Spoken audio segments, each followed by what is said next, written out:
Salut tout le monde et bienvenue dans cette revue de presse du dimanche. On démarre avec l'affiche du soir, le classique entre le PSG et l'OM. Une rencontre déséquilibrée sur le papier vu le niveau affiché par Paris en ce moment. D'ailleurs, le journal L'Équipe parle d'un sommet à 2 étages. Le PSG veut clôturer cette semaine historique de la meilleure des manières. L'OM de son côté espère créer l'exploit et ramener quelque chose du Parc des Princes.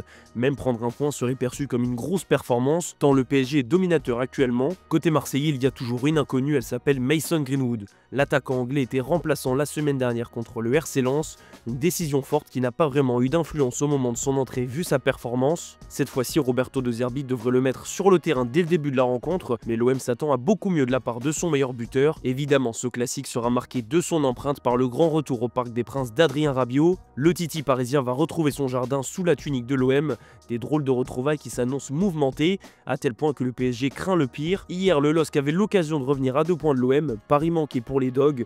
Les Lillois se sont inclinés sur la pelouse du FC Nantes, une défaite 1-0 qui ne va pas rassurer sur les dernières performances du LOSC. En revanche, l'AS Monaco cartonne en ce moment, grâce notamment à Mika Biret, encore décisif hier à Angers. La recrue hivernale a changé le visage de l'attaque monégasque, un succès qui a permis à Monaco de revenir à 2 points de l'OM. Cet après-midi, l'OL reçoit Le Havre, un match durant lequel Lucas Perry espère ne pas être trop sollicité. Comme le précise l'équipe, le gardien brésilien a parfaitement assuré la relève d'Anthony Lopez, à tel point qu'il a été rappelé cette semaine en sélection. Direction l'Espagne où Kylian Mbappé a encore fait parler la poudre.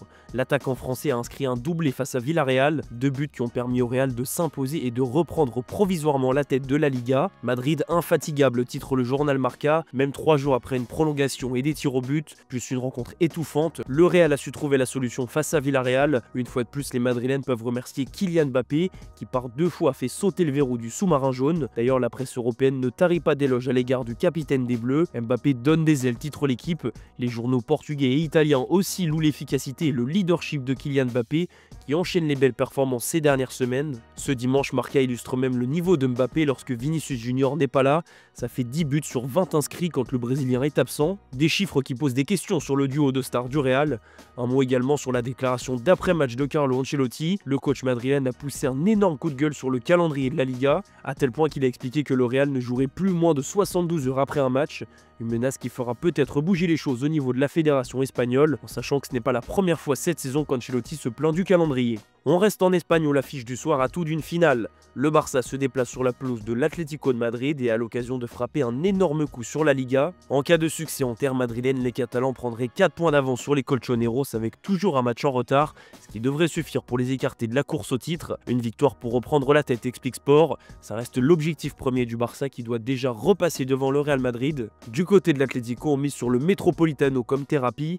Les jours d'après sont difficiles pour les Madrilènes qui ont du mal à digérer l'élimination au tir au but en Ligue des Champions face aux voisins du Real. Diego Simeone n'a toujours pas compris le tir au but refusé de Julián Álvarez. Voilà pourquoi le match contre le Barça est une belle occasion de rebondir et de tourner la page. En parlant de Julián Álvarez, son avenir risque de poser question beaucoup plus vite que prévu. Sport fait le point sur le futur de l'international argentin qui serait déjà dans le viseur de Liverpool.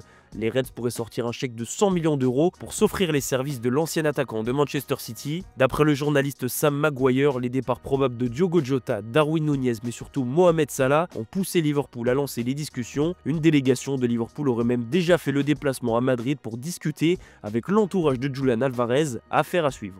On va justement se rendre en Angleterre où Liverpool affronte Newcastle cet après-midi en finale de Carabao Cup. Attends un moment, ironise le Daily Mirror.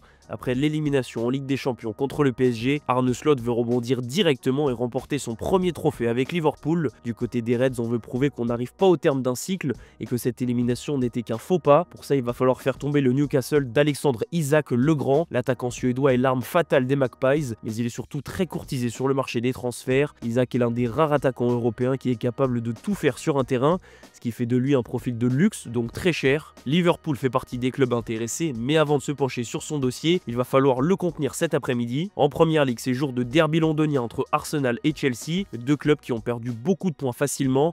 Les Blues n'y arrivent plus en ce moment et misent sur un choc pour retrouver le goût de la victoire, pendant que les Gunners espèrent encore des faux pas de Liverpool. Un mot sur Manchester United, Jim Ratcliffe est sorti du silence hier, et en plus d'avoir clashé l'OGC Nice qu'il n'aime pas regarder, il a annoncé qu'il était prêt à quitter les Red Devils si jamais la famille Glazer continuait d'être harcelée. L'ambiance est cataclysmique en ce moment à Manchester, et au niveau sportif ça ne va pas beaucoup mieux pour Manchester City. Les Sky Blues ont concédé le nul de partout hier à domicile contre Brighton, et encore une fois Pep Guardiola déplore des pépins physiques. Cette fois c'est au tour de Bernardo Bernardo Silva et Ederson. City n'attend qu'une chose, que la saison se termine, en espérant décrocher une qualification en Ligue des Champions pour limiter la casse. On va finir cette revue de presse en Italie où Tijani Reinders a montré qui était le vrai leader de cet AC Milan. Comme le titre la Gazzetta dello Sport, l'international néerlandais a été passeur et buteur face à Combe, suffisant pour offrir 3 points au Rossoneri. Christian Pulisic a inscrit le premier but des Milanais qui croient toujours à une qualification en Ligue Europa. C'est la mission de Sergio Conceição sur cette fin de saison. Aujourd'hui, choc de haut de tableau entre l'Atalanta Bergame et l'Inter Milan. En cas de succès, les hommes de Gianpiero Gasperini pourraient passer devant les interistes, voire prendre la tête du championnat en fonction du résultat de Naples. Et un petit mot sur Victor Gyökeres qui a une nouvelle fois brillé hier. Un but de plus pour le Suédois qui épate toujours plus son entraîneur. Ce dernier a même déclaré qu'il était toujours temps de profiter de Gyökeres, puisque sa carrière devrait s'écrire dans une autre équipe très rapidement. Voilà, c'est la fin de cette revue de presse. Merci de l'avoir suivi. On se donne rendez-vous demain matin sur Foot Mercato.